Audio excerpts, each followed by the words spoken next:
السلام علیکم dear friends, welcome to the channel جو کہ ہے ایپیسوڈک ناول سٹوریز۔ دید مون، اس کو لکھا ہے مصباح نے اور اس کی قسط نمبر ہے 5۔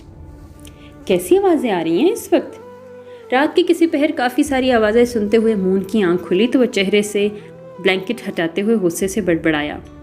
ایک تو صوفے پر لیٹنے کی وجہ سے اسے نیند ہی نہیں آ رہی تھی۔ کچھ وقت پہلے ہی مشکل سے کہیں وہ سو پایا تھا اور ابھی پھر سے نیچے سے آتی ہوئی آوازیں سن کر اس کا موڈ سخت خراب ہو چکا تھا۔ گھر پہنچتے ہی پہلے 100 سوال اور پھر 100 مسائل کا سامنا کرنا پڑا۔ اسے 1 منٹ بھی آرام کرنے کا موقع نہیں ملا اور پھر سے سب کی آوازیں اس کی نیند میں خلل ڈالنے کی وجہ بن رہی تھیں۔ خود پر سے بلینکٹ ہٹاتے ہوئے اس نے اٹھ کر لائٹ آن کی تو اس کی نظر خالی بیڈ پر پڑی۔ مون کو یاد آیا کہ جب تک وہ سوتا دیدم کی سسکیاں وقفے وقفے سے اس کے کانوں میں پڑ رہی تھیں، جس سے اسے الجھن ہو رہی تھی، ابھی وہ بھی یہاں موجود نہیں تھی۔ اس نے آنکھیں سکیڑے ایک نظر پورے کمرے میں دوڑائی، پھر وہ آخری نظر خالی بیڈ پر ڈالتا ہوا روم سے نکل گیا۔ اس کے خیال سے دیدم بھی بولنے والے لوگوں میں شامل تھی۔ اس بغیرت انسان کو اندر آنے کس نے دیا؟ ابھی کے ابھی یہاں سے دفع ہو جاؤ تم، ورنہ میں اپنے ہاتھوں سے تمہاری جان لے لوں گی۔ تمہیں ذرا برابر بھی شرم نہیں آئی گھر واپس آتے ہوئے؟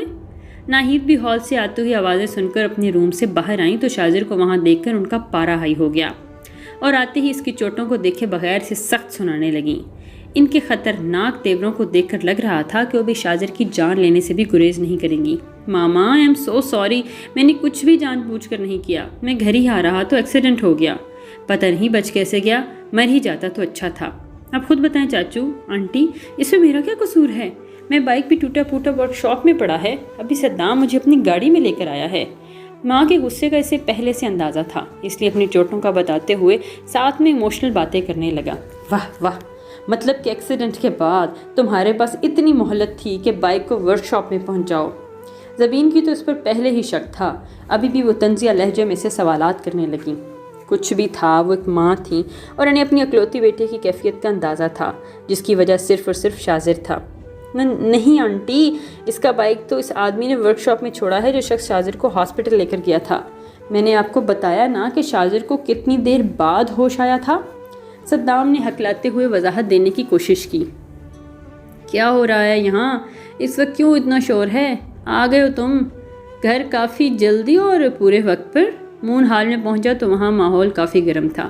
فیضان الگ صوفے پر سر جھکائے بیٹھا تھا، جبکہ شاذر کو ابھی تک صدام نے سہارا دے کر کھڑا کیا ہوا تھا، جو مسکین سی شکل بنائے اپنی صفائی دینے کی کوشش کر رہا تھا اور کبھی صدام اس کا وکیل بن کر بول رہا تھا۔ ناہید اور زبین باری باری اس سے باس پرس کر رہی تھیں۔ اس نے ایک نیند سے بھری آنکھوں سے سب کا جائزہ لیتے ہوئے اس سے طنزیہ لہجے میں پوچھا۔ کہیں بھی مون کے لہجے یا ایکشن میں بھی اپنے چھوٹے بھائی کے لیے کوئی نرمی نہیں تھی۔ السلام علیکم بھائی، آپ کب آئے؟ کیسے ہیں آپ؟ ایک پل کے لیے مون کو اپنے سامنے دیکھ کر اسے حیرت کا شدید جھٹکا لگا، کیونکہ گھر کے باقی ممبرز کی طرح وہ بھی مون کی آمد سے مکمل طور پر انجان تھا۔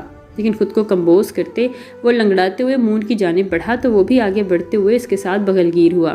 واسلام، الحمدللہ میں ٹھیک ہوں۔ تم مجھے بتاؤ کہ کیا تماشا لگا رکھا ہے یہ؟ سارے مہمانوں کے سامنے تم دیدم کو یوں اکیلا چھوڑ کر گئے تھے؟ اس کی پرواہ نہیں تھی تو کم از کم اپنے خاندان، اپنی فیملی کے بارے میں بھی نہیں سوچا تم نے کہ تمہاری سرکت کے بعد کیا عزت رہ جائے گی معاشرے میں؟ ارے باہر کو کوئی ہوتا تو وہ بھی ایسا نہ کرتا جو تم نے کیا۔ اس سے الگ ہوتے ہوئے مون پیچھے ہوا اور سخت لہجے میں سے استفسار کیا، جبکہ شاذر سب لوگوں کے سامنے کسی مجرم کی طرح سر جھکائے کھڑا ڈانٹ سن رہا تھا۔ وہ بھی مون کے سامنے کچھ بول کر اس کے ہاتھوں سے مزید چوٹیں نہیں کھانا چاہتا تھا۔ بس کرو سب، اس نے بتا دیا ہے نا، کچھ بھی اس نے جان بوجھ کر نہیں کیا۔ اب اگر آتے ہوئے اس کا ایکسیڈنٹ ہوا تو اس میں شاذر کی کیا غلطی تھی؟ قدرت کو یہی منظور تھا۔ سب یہی سوچ کر بس خاموش ہو جائیں۔ بھابھی آپ بھی ریلیکس ہو جائیں پلیز، آپ کا بی پی ہائی ہو جائے گا، ڈاکٹر نے آپ کو سٹریس لینے سے بھی منع کیا ہوا ہے۔ اس بحث سے بیزار ہوتے ہوئے فیضان اٹھا اور سب کو خاموش کروا دیا، جس پر شاذر انہیں شکر گزار نظروں سے دیکھنے لگا۔ وہ جانتا تھا اب فیضان اس کی سائیڈ ہو گیا ہے تو کوئی بھی اسے کچھ نہیں کہہ سکے گا۔ جبکہ زبین نے کچھ بولنے کے لیے منہ کھولنا چاہا تو فیضان نے ہاتھ اٹھا کر انہیں وہیں پر روک دیا۔ بھائی صاحب، اس لڑکے کو کہہ دیں کہ چلے جائے یہاں سے، اسے ذرا برابر شرم نہیں آئی، کم از کم اپنی بوڑھی ماں کا ہی خیال کر لیتا۔ بھیگی آنکھوں میں آنسو جمع کیے ناہید شکستہ خورد لہجے میں بولی تو مون نے ان کے پاس آتے ہوئے انہیں اپنی باہوں میں حصار میں لے لیا۔ بھابھی پلیز آپ سمجھنے کی کوشش کریں، شاذر کی اس میں کوئی غلطی نہیں ہے، ابھی ویسے بھی سب غصے میں ہیں، جائیں اپنے اپنے کمرے میں آرام کریں، ہم صبح اس مسئلے پر بات کریں گے۔ صدام کو آنکھوں سے اشارہ کرتے ہوئے فیضان نے حکمیہ لہجے میں کہا تو زبین غصے میں پاؤں پٹکتے وہاں سے واک آؤٹ کر گئی، کیونکہ فیضان نے کہہ دیا تھا کہ اب اس مسئلے پر بات نہیں ہوگی تو نہیں ہونی تھی۔ چلے ماما، میں آپ کو روم میں چھوڑ دیتا ہوں۔ آہستہ آہستہ سب کو وہاں سے جاتے دیکھ کر مون نے اپنی ماں کو کہا تو انہوں نے سر کو نفی میں جنبش تھی۔ میں خود چلی جاؤں گی مون، تم جاؤ اپنے روم میں۔ دیدم کا خیال رکھنا، یہ نہ ہو کہ تم سوئے رہو اور وہ کچھ الٹا سیدھا کر لے، وہ ایک بار پہلے بھی اپنی جان لینے کی کوشش کر چکی ہے۔ اسے نصیحت کرتے ہوئے ناہید بھی وہاں سے چلی گئی تو مون سوچ میں پڑ گیا کہ دیدم کہاں ہو سکتی ہے۔ روم سے وہ جس وقت آیا تھا تو وہاں دیدم موجود نہیں تھی۔ کچھ غلط ہونے کا احساس اس کی دھڑکنیں تیز کر گیا۔ وہ تیزی سے سیڑھیاں عبور کرتے ہوئے واپس اپنے روم میں آیا تو ابھی بھی پورا کمرہ خالی تھا۔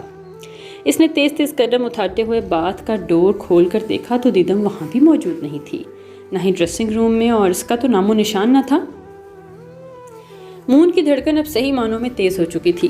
اسے اپنا دل کانوں میں بجتا ہوا محسوس ہوا۔ ابھی ایک مسئلہ حل نہیں ہو رہا تھا تو دوسرا کھڑا ہو چکا۔ کچھ سوچتے ہوئے وہ جلدی سے اپنے روم کے ساتھ ملحقہ ٹیرس کی جانب گیا تو محترمہ گھٹنوں میں سر دیے وہاں چیئر پر بیٹھی تھی۔ اسے دیکھتے ہی مون کو اپنے جسم میں سکون کی لہر دوڑتی ہوئی محسوس ہوئی۔ اس نے ایک پرسکون سانس ہوا کے سپرد کی اور دیدم کے پاس چلا آیا۔ دیدم، کیا تم سو رہی ہو دیدم؟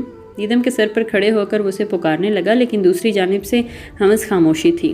مون نے اس کے شولڈر پر ہاتھ رکھتے ہوئے اسے پکارا، لیکن پھر بھی دیدم کے جسم میں کسی قسم کی کوئی جنبش نہیں ہوئی۔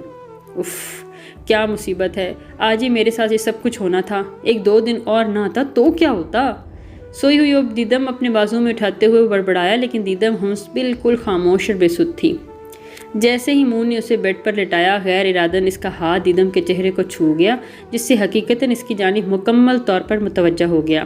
دیدم بخار میں تپ رہی تھی اور اس کی گالیں، ناک سرخ ٹماٹر بن چکا تھا۔ آنکھوں کے ارد گرد ابھی تک آنسوؤں کے نشانات باقی تھے۔ بے ہوشی میں بھی کچھ دیر بعد اس کا جسم ہچکولے کھا رہا تھا، جو اس کے کافی دیر رونے کی چغلی کھا رہا تھا۔ کوئی بھی اس کی تکلیف کا اندازہ نہیں کر سکتا تھا۔ مون کو تو خود لگ رہا تھا کہ اس کے ساتھ زیادتی ہو چکی ہے، اور وہ شاذر پر بہت شدید غصہ بھی تھا، لیکن اس کی چوٹوں کی وجہ سے مون کچھ نہیں بول پایا۔ مجھے خود اس کے بخار کا کوئی نہ کوئی علاج کرنا پڑے گا۔ گھر کا ماحول پہلے ہی بہت تناؤ کا شکار ہے۔ ماما یا آنٹی کو میں اس وقت دیدم کی حالت نہیں بتا سکتا، پھر سے سب پریشان ہو جائیں گے۔ اس کے تپے اس وقت چہرے کو دیکھتے ہوئے وہ خود ہی سے کوئی سلوشن ڈھونڈنے لگا۔ دیدم پر اچھی طرح کمفرٹر دیتے ہوئے وہ باہر نکل گیا۔ اس کا ارادہ نیچے کچن میں جانے کا تھا تاکہ پانی لا کر اس کی ٹھنڈی پٹیاں کر سکے۔